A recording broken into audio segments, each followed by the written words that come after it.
Okay, so the title of my message is Lose Yourself, Find Yourself. And I'm going to be a bit radical with this message and start by talking about psychedelics. Wait, what? Okay, in case you don't know what it is, weed, cannabis, LSD, some of you know ayahuasca, okay, hallucinogenic magic mushrooms. Okay? So, now, I should say very clearly right now, because this is being recorded and might get dropped on our YouTube, and our PR team is maybe panicking a little bit right now. I am not going to be advocating drug use, okay? I do not advocate it. Please do not come after me. Do not report me. Because what I actually want to do is talk about some interesting findings from some recent innovations in mental health that involve psychedelics. Okay, we good? All the PR team in the room, breathe. Okay, so since 2019 at Johns Hopkins University, scientists actually started testing psilocybin, which is the active ingredient in magic mushrooms, to see the potential it has to treat depression, especially chronic depression, okay? Now, so because of exciting, but let me stress, promising, and this is a very new field, it's got very nuanced results, okay? But because it's been so promising, in 2019, Johns Hopkins launched their Center for Psychedelic and Consciousness Research to study compounds that have the potential to treat mental health problems such as addiction, drug addiction, PTSD, etc., and how they can be paired together effectively with therapy for beneficial results. Now listen, studies like this have been going on since the early 2000s, okay? And they've been largely, actually, funnily enough, inspired by what is called self-transcendent experiences that so many of us, human beings, over the course of human history have personally experienced. Now, for Christians and religious people, we call this encounters with God. Anthropologists might term it mystical experiences. Abraham Maslow, one of the fathers of sociology and psychology, called it peak experiences. Buddha would have called it enlightenment. So let me stress though, religion isn't necessary to have one of these experiences, although it tends to happen way more in that particular context.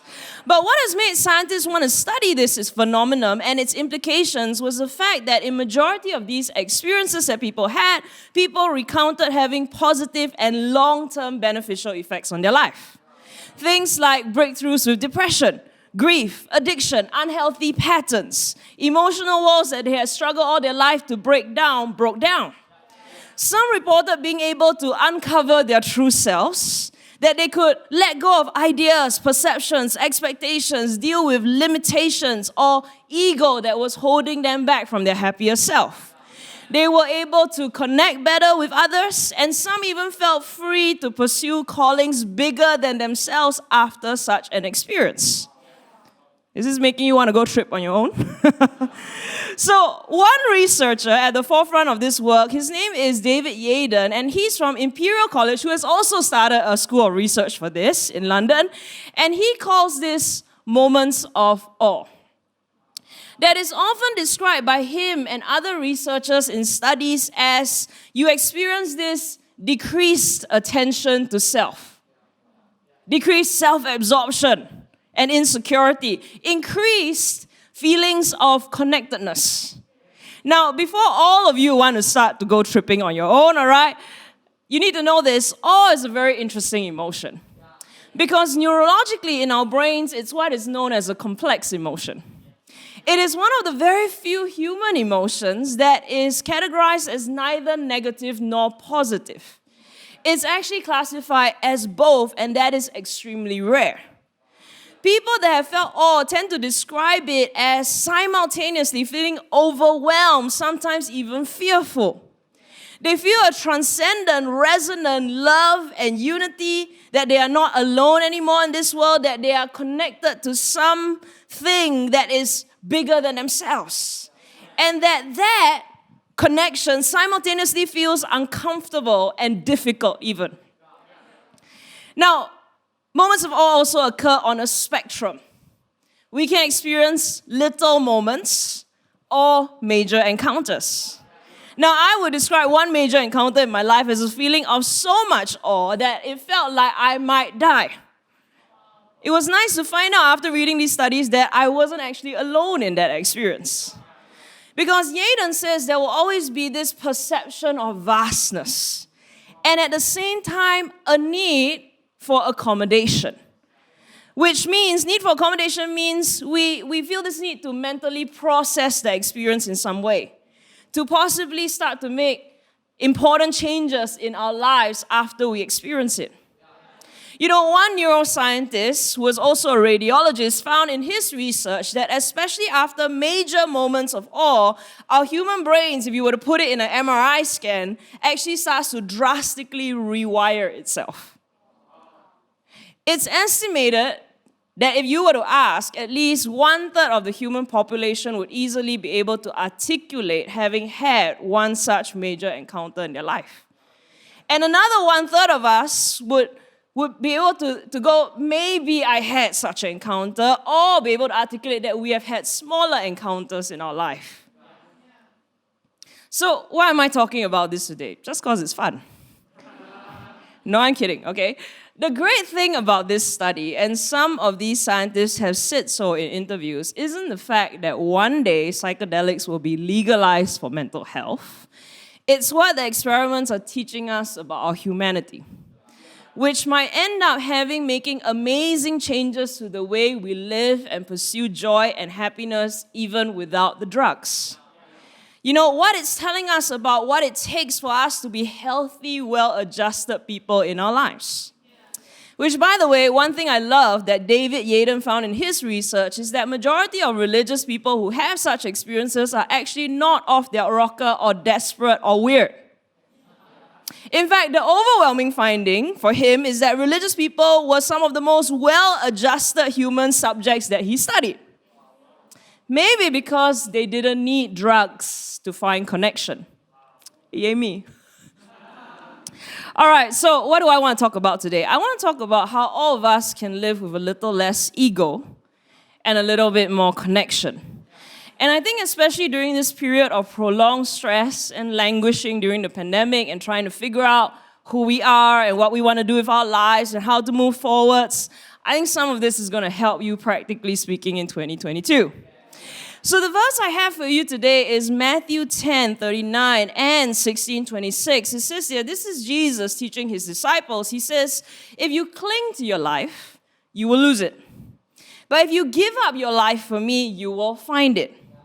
What do you benefit if you gain the whole world but lose your own soul?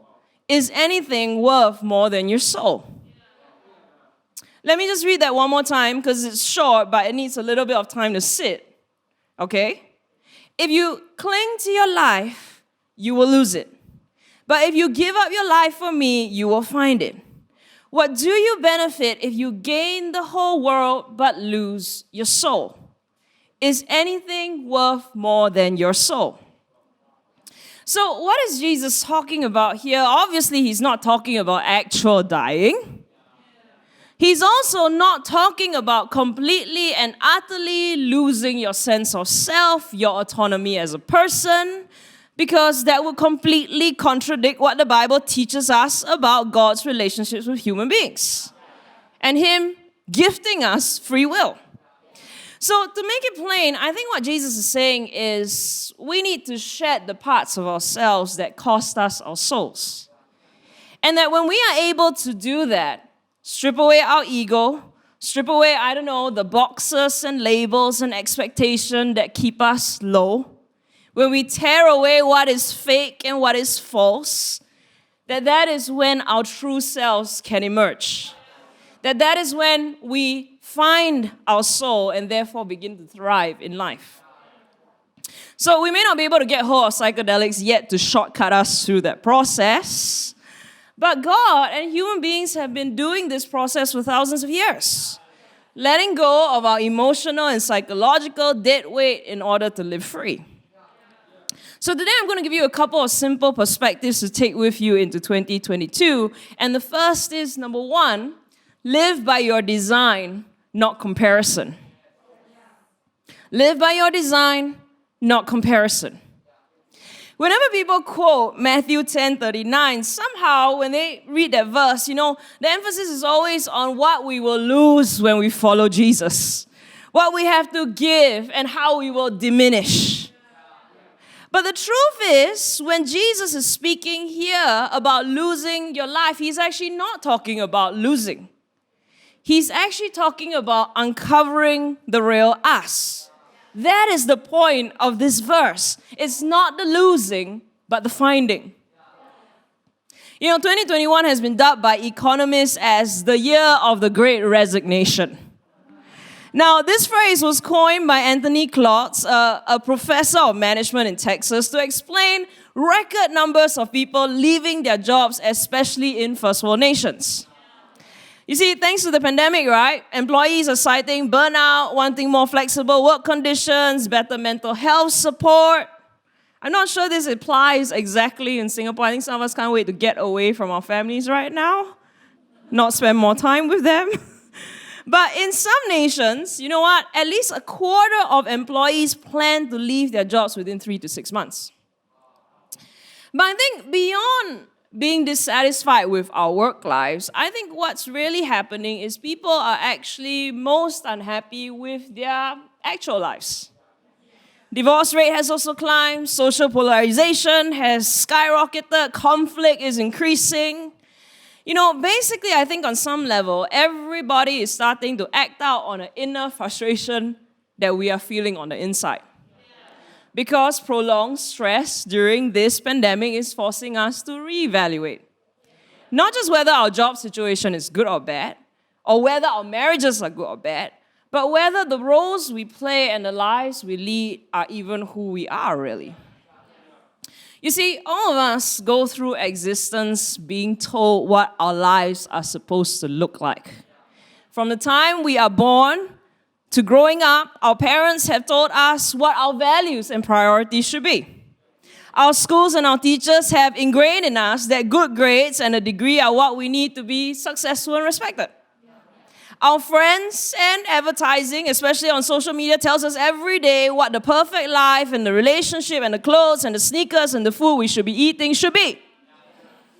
And so most of us, by the time we are in our 20s and 30s, which is practically all of you here, we've accumulated a certain version of ourselves. Layers of expectations and facades. Now, if you're lucky, some of it runs true to some of or enough of who you are. If not, you're going to find yourself living in deep or low-grade dissatisfaction with your life. You try not to think about it on most days, but it's like a little demon sitting at the back of your mind. Most days it mutters quietly in the background of your emotions, but on a full moon, when you've been spending too much time on social media, it turns into a full-grown werewolf. There was a survey done recently where people on Facebook were surveyed and asked how they felt about their place in life and their achievements. And they found that lower marks were correlated with two things. The first was the number of friends you had on Facebook. It turns out the more friends you had, the more likely you were to feel more dissatisfied with your life. Second, people gave themselves lower marks if they had just viewed their friends' status updates, as compared with people who hadn't recently surfed Facebook. Now, I need to say something here, right? And that is, the truth is, there is no way for us to ever 100% stop caring what people think. Whether it's what your parents said to you growing up, whether you're trying to fit in with friends in school, whether it's comparing yourself to someone else's curated image on social media, you can't. Because as it turns out, social comparison is built into the deepest evolutionary recesses of your brain. Because you see, once upon a time, you and I were hunter-gatherers, and we needed this mechanism and pattern in our brain in order to survive. We would make upward social comparisons to figure out how to be valuable in a society. So humans above us in a hierarchy told us who we needed to be and what we needed to strive for in order to fit into a group and survive. Humans below us in the hierarchy told us what to avoid so that we continued to hold resources and power. And so even today, Listen, there is a certain usefulness to this mechanism, right?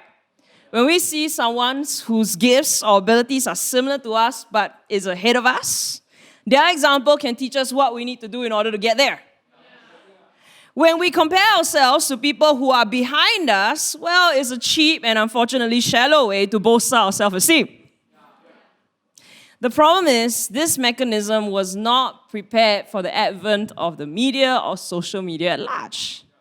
You see, it was never meant to be used with such intensity. Once upon a time, you had to go to work to compare yourself to your friends. Once upon a time, you just had to go to school to compare yourself with friends. Now you can do it any time of any day, 7 a.m. when you wake up, 2 a.m. when you're going to sleep. So while social comparison in your brain has always been a double-edged sword, psychologists are now finding that it's causing overwhelming mental health problems in our lives, especially when it comes to the formation of self-acceptance and identity.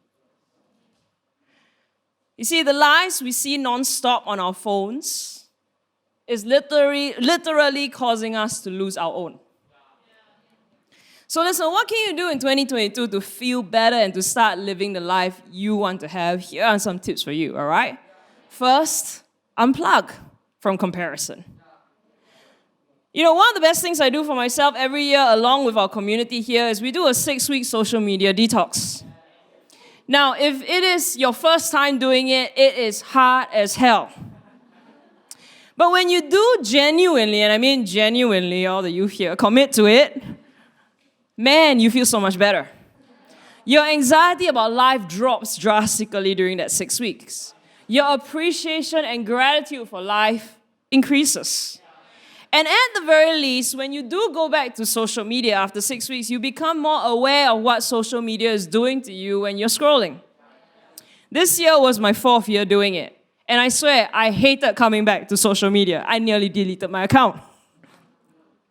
Second, listen, accept that comparison is unavoidable. It's in your brain. So, when you must compare, learn to compare yourself to those who are only 1 or 2 steps ahead of you. You see, decades of research suggests that upward comparison can actually be good because it produces motivation and effort. But the key to tapping into upward comparison and keeping it in a healthy zone where you are actually improving your life, the key, they found, is attainability. All of us function better when we compare ourselves to someone that's just 1 or 2 steps ahead as compared to when we compare ourselves to people who we think are so way ahead that we cannot catch up. Next, compare yourself to yourself. So Sonia Lubersky, a psychologist at the University of California and author of the book The How of Happiness, found that people who are happy tend to use themselves for internal evaluation. So it's not that happy people don't notice upward comparisons, but they don't let that affect their self-esteem and they stay focused on their own personal improvement. So basically, to put it in a cheesy way, a happy runner compares himself to his last run, not to the others who are faster than him. But finally, really, to be able to do all that I just asked you to do, you need to actually go find your design. In other words, find the real you. Do the work. Evaluate this version of yourself that you've ended up with. How much is you? How much is a version you accumulated from others? Work to shed the inauthentic layers, the inauthentic comparisons, and focus on being you. You see, we all, every single human being has to go through a point in our lives where we shed the versions of life that have been put on us. And maybe even do some regular exfoliation. So that increasingly we're left to live with just our design. Just who we are, no more, no less. So number 1, live by your design, not by comparison. Number 2, live your life by your capacity, not competition. Now, one of the most inspiring stories of 2021 for me was US gymnast Simone Biles. Now, she made headlines this year when she decided to pull herself out of events during the Tokyo Olympics. Now, let me stress here, if you don't know who she is, Simone Biles is one of the greatest gymnasts in the history of the sport. Right now, she holds a total of 32 Olympic and World Championship medals, and she's tied as one of the two most decorated gymnasts of all time. But when she pulled out this year, citing mental health struggles, she divided the world. Some of us celebrated her for daring to talk about mental health. Some of us criticized her for being weak and lacking resilience. Simone Biles, on the other hand, said very little, and instead threw herself into supporting her teammates and cheering them on as they won the Olympics. Now, what most people didn't know, however, was that at the time, Simone Biles was scheduled to testify before the U.S. Senate 1 month after the Games against the FBI's bad handling of the investigation against their former Team USA Dr. Larry Nassar, who was jailed for sexually abusing her and almost 150 women under his care. And prior to the Tokyo Olympics, for over 2 years, she was part of the fight to have this sexual predator put away. So just 2 weeks ago, Simone Biles finally, and she deserves this, his 24-year-old was crowned Time Magazine's Athlete of the Year. Amazing, right? I mean, let's give her a round of applause, even though she'll never hear it. Now, one of the most awesome things about knowing your design and staying anchored in it is it allows you to live by your capacity instead of being driven ragged by competition. You see, I love what Matthew 16:26 teaches us. It says, what do you benefit if you gain the whole world but you lose your own soul? Is anything worth more than your soul? You see, but here's what I've noticed about human beings, right? Whenever we lose sight of our design, whenever the noise of this world and the noise of comparison drowns out who we really are, we always default to competition. We always start to lose our consistency, our integrity. We become like anchorless ships out at sea. When there's a storm, or God forbid, winds of what's trendy or expected us start to blow around us, our lives become this ship that's whipped about in every which way direction. You know, when that particular university degree is in, everybody wants to do that. When that career is being lauded as the next big thing, we wonder if we should do that. When those trends are in, we can't help but spend money on those things. Why? Because we're anchorless. Anchorless people are always envious, but they don't know why. Anchorless people tend to cave too much to people-pleasing. Anchorless people chase after stuff, and then when the hype dies down, we wonder, why did we even do that? Why did we give our time, our resources, and energy to something that wasn't us and wasted them? You see, when we don't have an anchor in ourselves, the world around us speaks, and we immediately run in whatever direction is the loudest and creates the most pressure. And even when the world around us isn't speaking as loudly, the sea is relatively calm, we can still end up spending our days adrift, a ship with no direction because we have no anchor in our design. Friend, that's not who you want to be. What's the point if you gained every experience in this world but lose your soul? The you that could bring you true happiness and joy. So again, I have a couple of questions to help you along in 2022, okay, to evaluate some of what you might be feeling and going through. The first is, who do I want to be? Another way to ask yourself this question is, what's your identity?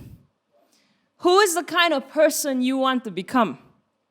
Because we're not talking roles here or job portfolios. We're asking something deeper than that. We're asking, what sort of human being do you want to be in this life? Because I can tell you something right now from how Simone Biles lived her 2021. She was more than just a world-class gymnast.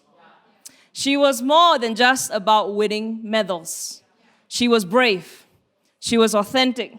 She was a good friend to her teammates. She was a great teammate. Who do you want to be? Which brings me to my next question, what are your values? You know, All of us at some point in life, we need to name the qualities we want to live by and aspire to.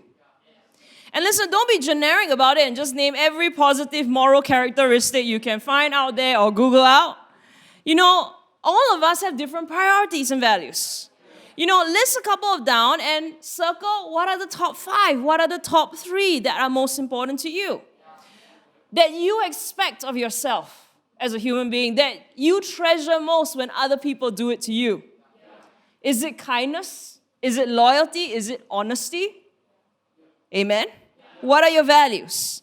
And finally, what are your priorities going into 2022?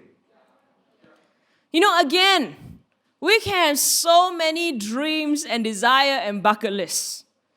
And sometimes it's very hard if you don't sit down and think about it. It's very hard to not let it get mixed up with what everybody else tells you should be your dream.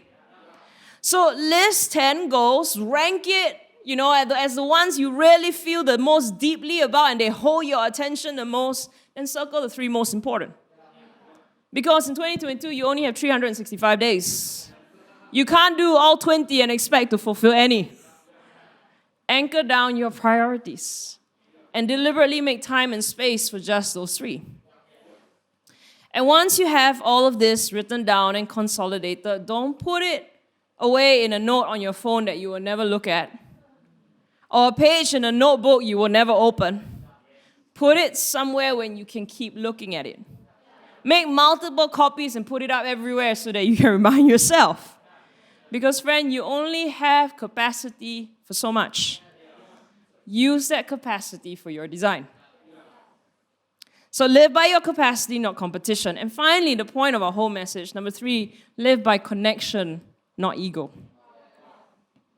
So back to our conversation about psychedelics, right, and peak experiences. Remember I said that moments of awe that lead to breakthroughs in a person's life are characterized by 2 things. The first is decreased attention to self. The second is increased feelings of connectedness, right?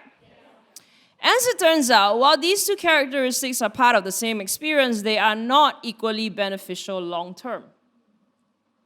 You see, the decreased attention to self is sort of, again, another double-edged sword. When moments of awe are not done with adequate reflection and guidance, what scientists found, is that this decreased attention to self in our brains can lead to a person coming out of an experience with mixed and sometimes negative results. In other words, instead of losing the versions of ourselves that have limited or damaged us, we end up literally losing too much of ourselves. Or becoming so deconstructed that we don't know how to move our life forward in a constructive way. So what they found is the process of peeling away those layers requires thoughtful reflection and preferably guidance. So again, psychedelics are not a quick fix. They are a tool to help the process along, but the process still requires us to reflect, to get help, to get mentoring, to get wise perspective, to help us peel off the layers of ego that are trapping our true selves. But if you can do that, it's a powerful step in your journey towards self-actualization. Now, the second characteristic, however, is the most exciting. The most exciting. Tell your neighbor, say the most exciting. The most exciting. Okay? Because so far, the long-term benefits of a moment of awe in study subjects has been linked to the part of the experience that has to do with feelings of connectedness. Because what they found is experiencing feelings of connectedness to a higher being or higher power or the world at large or the people around us ends up translating positively into the real life connections we already have. So people who have had that experience tended to immediately after, and even as long as they've been tracking their subjects, as long as 2 years after, see a change in the way they connected to the people around them. And that deeper social connection with people also began to simultaneously feed into a connectedness with themselves. In other words, they became more connected to their design and their quote and unquote calling in life. So, it's funny, right? There's so much talk on social media during this pandemic right now about self-care. That it's all about taking time for myself, living for I, me, and my authentic self. Again, there's truth in that, right? We just talked about it. It's important to take rest, not to be a slave to work is good. But when self-care becomes social disconnection, that's actually not a path to life. Social connection to people. Okay, and for me, personally, my own worldview, my connection to God is what brings me forward in life. So one last verse, because it is Christmas, one about Jesus and how he lived, what he taught about ego and connection. Okay, Philippians 2:5, this is how Paul, the Apostle Paul, describes Jesus. He tells his people, adopt the attitude that Christ Jesus had, that was in him. Though he was in the form of God, he did not consider himself being equal with God as something to exploit. But he emptied himself by taking the form of a slave and becoming like human beings. When he found himself in the form of a human, he humbled himself by becoming obedient to the point of death, even death on a cross. Therefore, God highly honored him and gave him a name that is above all names. Jesus, who was God, all-powerful, all-high, for the sake of connecting with us, stripped away his own privileges. Stripped himself of the things that made him God. The power, the prestige, and was willing to take the form of a slave, a mere mortal, in order to connect with people. You see, for me, that is one of the most compelling things about my faith. That I have a God who isn't about ego. He doesn't care about his power or his privilege. He is not some God on an inflated power trip ego. And at his very core, he is a good being whose number one priority is to connect with us. He came to earth to walk with me, to die for me, and that is why today he is elevated. That is why many of us choose to worship him. That is why so many of us live, love, and thrive and are willing to die for our connection to Jesus. He uncovers our truest selves. He inspires us to be better and to do better in this world. I didn't need a psychedelic study to tell me that's what happens when human beings connect with a good God. We become good. And if you ask me, that is what I want most for my 2022. To be good. To be good at who God has designed me to be. To fully utilize me to thrive so that I can put something good out into the world. And I hope that that's something all of us decide to find at some point in our lives. That we choose to lose the versions of ourselves, the things that the world tells us we should be, and that we find our soul and we thrive in our being. Amen. So in 2022, lose yourself and find yourself.